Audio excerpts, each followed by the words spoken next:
The Nassau County Police Department has made it a priority to educate the most at-risk citizens about the dangers of fake and fentanyl-laced drugs. Fake pills are commonly stamped to look like legitimate medications. Operation Natalie, born out of heartbreak, will support and guide parents, teens, and addicts toward prevention, recovery, and health.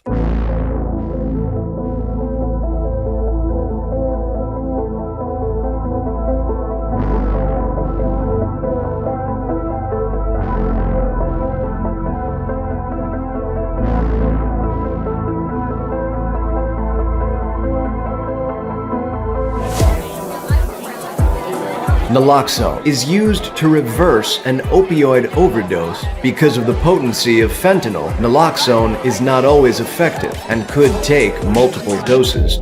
I saw you talking to Ashley. Where did that happen? Yeah, she's kind of cute. I just wish my shoulder didn't feel this bad. You know, I got something that can help you. Where did you even get that? My cousin Maria, you remember? I don't know. You don't trust me?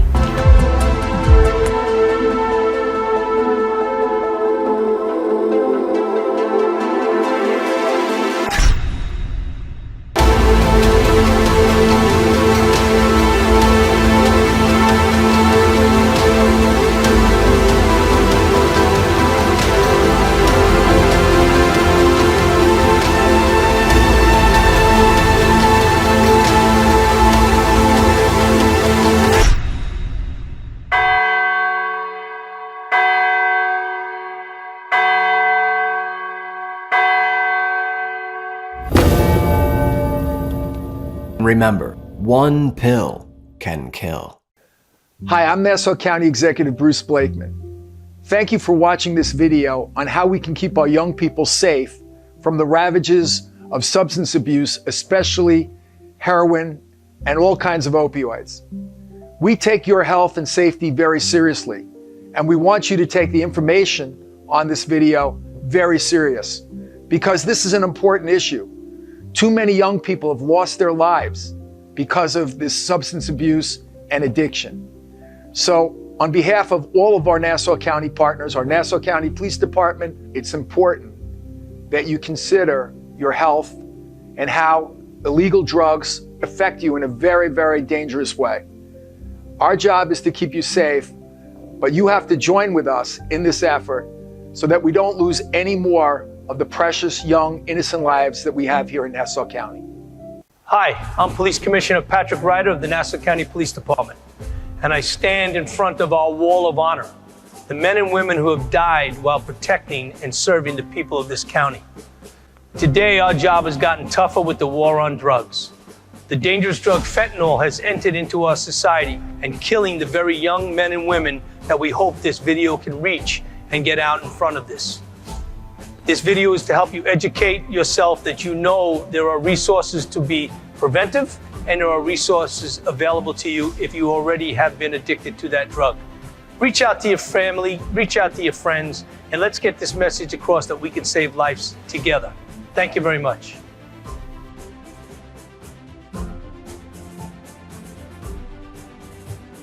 That's been helping people in our region for more than 140 years.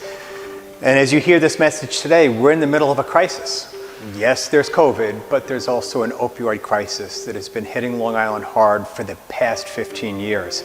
COVID, of course, has made it even more challenging as families struggle with depression, anxiety, uncertainty, and we know that nobody has been impacted harder than our teenagers and our young people. We know the uncertainty associated with COVID has left the mental health status of our community in real danger. The good news is we can do something about it. We know that folks are experimenting with drugs and alcohol. We know that folks are suffering. But we do know that drug and alcohol use is something that's 100% preventable. But that means making sure that our young people have the information, that they have the guidance, and that they have the support. You know, overdoses here on Long Island are at a record all-time high. The use of alcohol has taken off during the pandemic. But again, there's something that we can do about that. Most importantly, know the facts about drug and alcohol use. Understand that even one bout of experimentation can result in a fatality, can result in a major, major life change. Understand that trying to combat drugs and alcohol on our own is a losing proposition, which is why I'm so happy that the Nassau County Police Department has launched Operation Natalie, why we're so thrilled that so many school districts have rolled up their sleeves and said, we've got to do something about it. And our greatest asset in all of this, quite frankly, is parents. Parents have more influence over our kids than anyone else, and we want you to use it. Make sure that your kids understand the dangers of drugs and alcohol. If drugs and alcohol are not a part of your family's life, and you believe, like I do, that drug and alcohol use among underage kids poses significant threats to their brain development, make sure your kids understand that. Make sure they have a contingency plan when they go out for dealing with peer pressure. Most importantly, make sure you ask them how they're feeling. Kids who are anxious or depressed tend to use more substances than kids who are not. Really important that we check in regularly with our kids, talk to them about how they're feeling, talk to them about how they're doing. For those of you who are struggling, for young people out there who maybe have a friend who's struggling with drug and alcohol use or depression, anxiety, reach out to that friend because you might be the only person who does so, and quite frankly, you might save a life. For young people out there who are struggling, maybe you have a parent or a family member who's struggling, the most important thing you can do is reach out. Nobody has to do this alone. And that willingness to reach out and help another person is exactly how we'll end this epidemic here on Long Island. Thank you so much.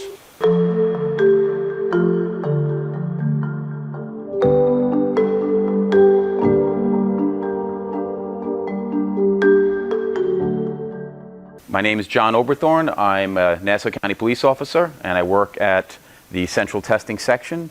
That is a particular area where if somebody in Nassau County is arrested for driving under the influence of alcohol and or drugs, they're brought to Central Testing to be tested and processed. And what I mean by testing is a blood test, a breath test, urine sample, oral fluid, and field sobriety testing. In addition to the increasing numbers of drug abuse and drug overdose deaths, there is a secondary problem, and that is the increased number of impaired drivers on the road. And that in and of itself is very problematic. The more drug abuse, the more drug use, the more likely it will spill out into these impaired individuals driving. And that's something that as police officers, we have to learn new techniques to try and combat that. So what are some of the programs that we have to teach, whether it's new recruits or police officers? Is advanced roadside impaired driving, drug recognition expert, teaching teachers at schools to recognize people who are under the influence of alcohol or drugs. One of the biggest things that we teach officers, though, is that drugs and alcohol can affect the eyes, not just how the eyes move, but how they look. Certain drugs will cause pupils to constrict, such as this. Certain drugs will cause pupils to dilate or get very, very large. These could be indicators of certain drug categories that could be impairing the person's ability to operate a vehicle safely.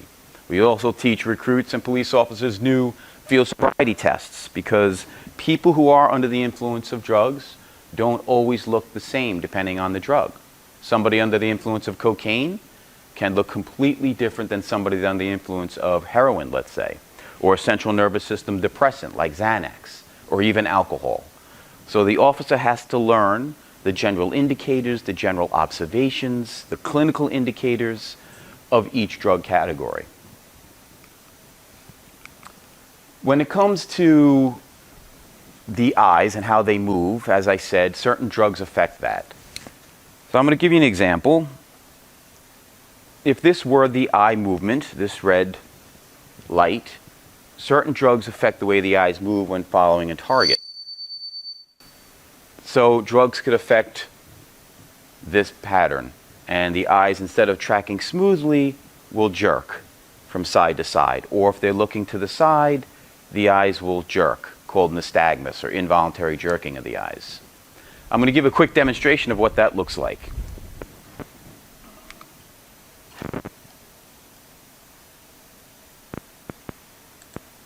Now, if you watch this eye, it's going to jerk as it moves from side to side, which is not normal. That jerkiness, and then the jerkiness as it gazes towards the side. that will be an indicator for the officer that this person is potentially under the influence of certain drug categories. Again, watch the eye from side to side, and you'll see it jerk from side to side.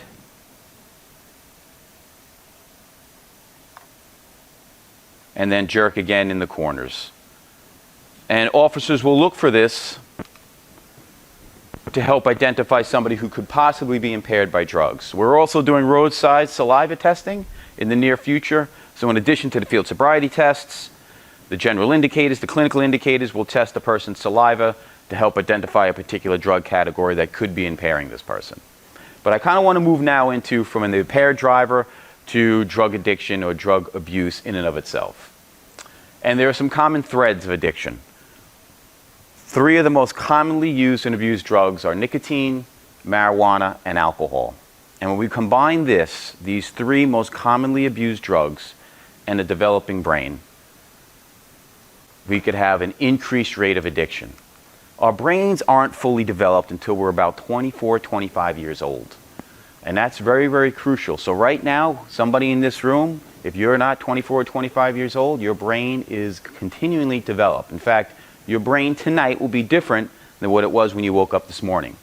But when we combine these drugs, particularly nicotine and or alcohol, okay, and or cannabis or marijuana products with the developing brain, we increase the rate of addiction.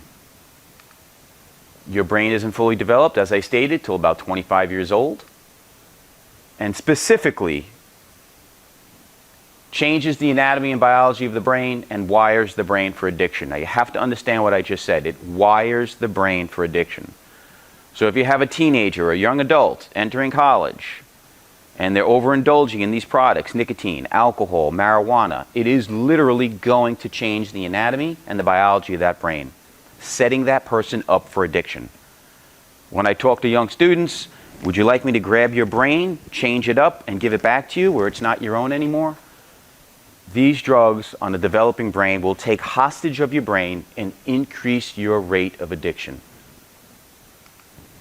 98 to 99% of all addiction starts when your brain is developing. 98 to 99%.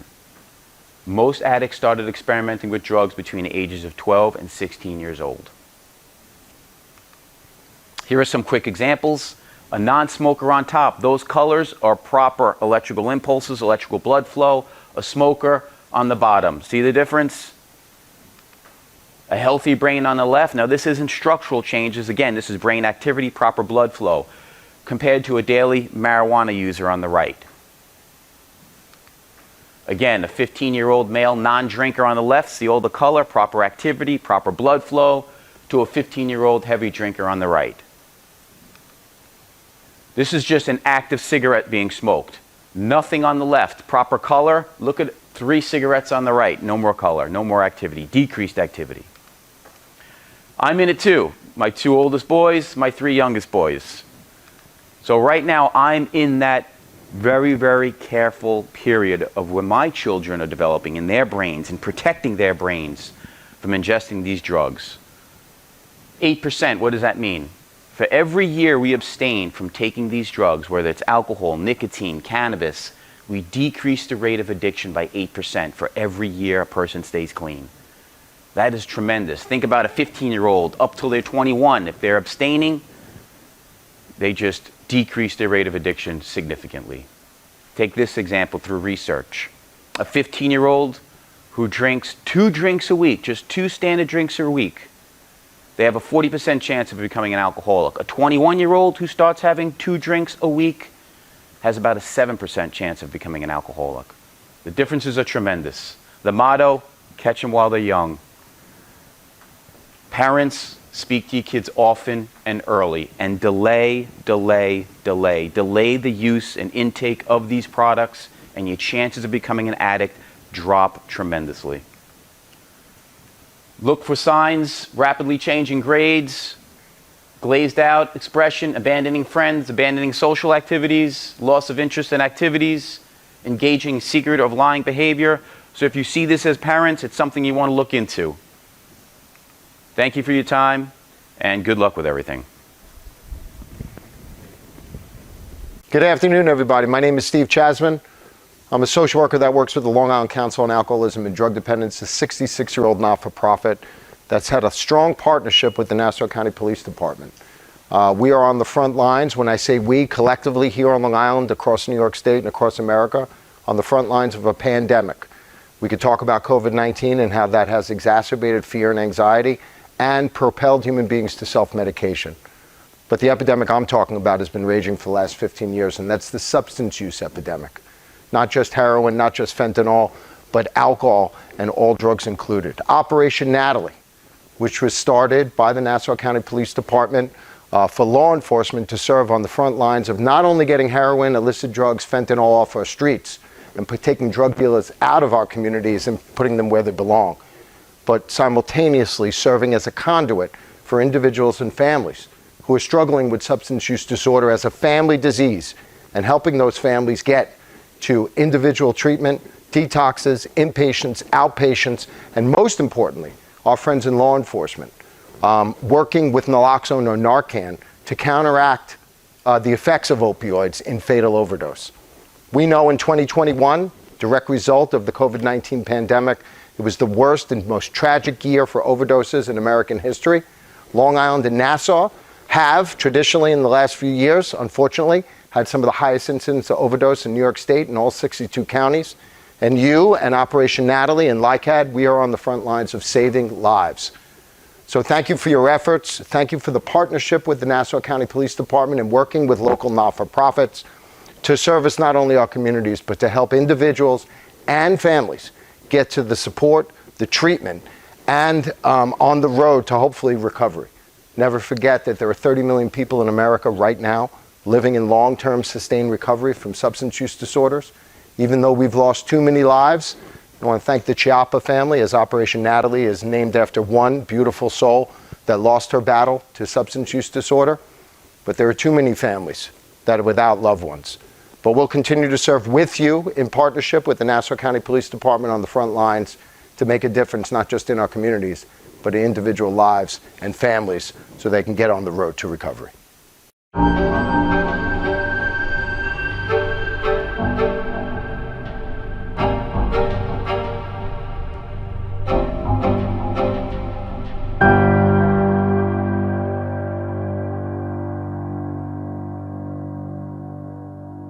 Vic Chiappa on June 21st, 2008. We lost my daughter, Natalie, to a heroin overdose. She was a high-achieving kid, super popular, beautiful, had a GPA of 113, honor society kid, cheerleading coach. She'd sing the national anthem at Plain Edge High School basketball games. Basically, we thought she was, well, you know what? She was the perfect kid. In 2007, she started seeing a senior from Seaford High School. Her grades dropped, her mood swung wildly. She rarely smiled, she didn't come out of her room much. We heard a weird sound. I went into her room, and the sound was her grasping for air. We called 911, we can't treat her unless we... So my wife took them out of her purse and said, I found these, what are they? And he said, heroin. And we were blown away, because how could a kid like that ever get involved in something like heroin? So long story short, we were scrambling to get her help at the hospital. That's when we knew we were in a war. And we were just blown away. The shock was pretty difficult to get over. But being 18, she could sign herself out of any rehab we got her into. And back then in 2008, there weren't the facilities we have now. It took a lot more to get her in. And again, being an adult, she had final say whether she wanted help or not. She agreed to come clean. And what could we do? We couldn't force her to go. She's 18. So she seemed to be getting better. On June 20th, she asked if she could go to a party. We really didn't want to let her go, but she had seemed better. She really did. She didn't come home that night. So I fell asleep waiting for her. And in the morning, my wife and I started calling hospitals in case there was a car accident. She wasn't at any of the hospitals. My wife had access to her cell phone because my daughter dropped it one day getting out of the car. finally got the address of the party. We got out of the car. We knew something was going on with the garage. As I parked the car, my wife started screaming, ran around the back. I tripped over my daughter's pocketbook. It had been emptied on the side of the house, which is why she never responded to the phone calls. We found my daughter lying face down on a sofa in a barren garage. Turned her over. Beautiful girl was gone. So, addiction changes personalities. And what I want to say is, most high-achieving kids you're not going to look at because they're doing well, they're popular. Maybe they're into sports, great athletes. The kids who shoplift or get into fights, parents are already watching. So we were blindsided because my daughter was such a great kid. But my message to parents is you cannot trust the fact that your kid is great at school or sports or popular or music. It doesn't matter because it affects everybody. Heroin doesn't discriminate. And now with the introduction of fentanyl being laced into heroin, cocaine, and every street pill imaginable, kids' chances are even slimmer. So it's parents against dealers is really what it comes down to. So you got to pay attention. If your child's personality changes, you've got to act quickly. You got to become intrusive. You got to get into their personal stuff. Technology hurts us as parents because kids don't really come to the door anymore and ring the doorbell. Kids get a text message, they leave. That's got to stop. You have to know who your child's friends are. She was hanging out with a girl named Ashley for years in high school. Once she was addicted, she was going out with Ashley, but it was a different Ashley, and we didn't know. And the saddest part is some of her closest friends knew and never told us. They didn't know how to tell us. So once again, in closing, as a parent, you never get over this. You never are prepared for it, and you never heal. So, parents, it's a war. It's a difficult war, but it's a war we have to win. For your kids' sake, get more involved in their lives and know their friends. Thank you. Hi, my name is Matt Landman. I'm the commanding officer of Nassau County Police Department, Narcotics Vice Squad.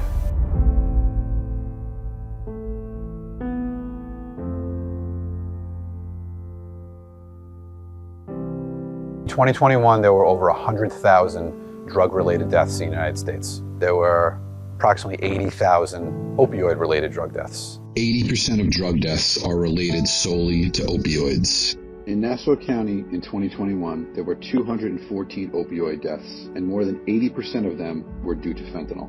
The opioid deaths in 2021 were more than the motor vehicle and gun homicide deaths in the entire country put together. What are we doing about that in Nassau County? We have a multi-pronged approach here. It's education, awareness, enforcement, diversion, treatment, and aftercare visits. We need to get the word out there and tell as many people as possible. Enforcement, that's what my unit does. Treatment, there are many resources out there to help anyone that is addicted. And aftercare visits is another thing that we help with, where we follow up with overdose victims to offer them our services and help in any way that we can. Oftentimes, addiction starts with an injury. Someone gets a sports injury and they get prescribed pills that, let's say, are too strong for them, they shouldn't be taking, and are fairly addicting. And that often leads down the path of opioid abuse. The faces of chronic users can be stark images. Just a matter of years, there's a big difference in before and after pictures of drug users. Sometimes it can only take a year or two for these changes to take place. Sometimes it can take decades. But it oftentimes ends in death. There is hope, though. There are many resources out there for recovery. The road is long and it's a hard journey, but there are some people that have success and make it through their addiction.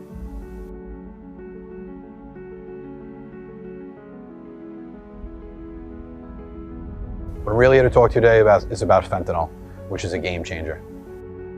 So what is fentanyl? Fentanyl is a synthetic opioid that's manufactured. It's made in a lab. It's not made from a natural substance like heroin is. Heroin is diacetylmorphine, which is processed from morphine, which is the natural occurring substance in the opium poppy plant. Fentanyl is 40 to 100 times stronger than heroin. It is much easier to produce. much easier to transport, and the profits from it are unimaginable. An entire seizure of heroin, 50 kilos, can be equated to 1 kilo of fentanyl. That kilo is worth about 1 million street doses. As per the DEA, 2 milligrams is considered the lethal dose of fentanyl. To put that in perspective, a packet of sugar contains 1,000 milligrams. The sugar packet's worth of fentanyl has the potential to kill 500 people. In April of 2022, 42 kilograms, 92.5 pounds of fentanyl was seized by the Alameda County Narcotics Task Force. The seizure came in all sorts of colors, ready to be pressed into pills that are being sent out to our citizens. Since 1979, overdose deaths have been tracked. Around 2013 to 2014, that line began to change and there was a paradigm shift. Fentanyl can be linked as the cause to the difference in what should be the linear line and the line that we have today in the overdose deaths. Why did this happen? When China banned producing fentanyl, they shipped their precursors to Mexico. Fentanyl is now produced in Mexican clandestine labs. These drug lords, they're businessmen. Instead of selling to 3 to 4 million people that use heroin, they're now selling to 25+ million people that take pills. And they made a business decision to press these pills into blue 30 milligram oxycodone pills. The significant thing about this is that 1 pill can kill. The DEA suggests that 4 out of every 10 pills that are tested for fentanyl have more than the lethal dose. You should not take any pill that is not prescribed to you. What these drug dealers do is they will take a bullet blender and they will mix cutting agent with some fentanyl, and they think they're doing a really good job. But what happens, the drugs tend to clump together. So the pills that they make, some pills don't do anything to the user at all, and then there's a portion of those pills where anyone that takes them is going to suffer from a fatal overdose. Counterfeit pills are a major problem, what we're seeing today, and they're virtually indistinguishable from legitimate pills. We see this in oxycodone, alprazolam, better known as Xanax, as well as Adderall. The unfortunate part about these pills is kids today don't think that they're using drugs by taking a prescription pill. They don't have a chance to get addicted.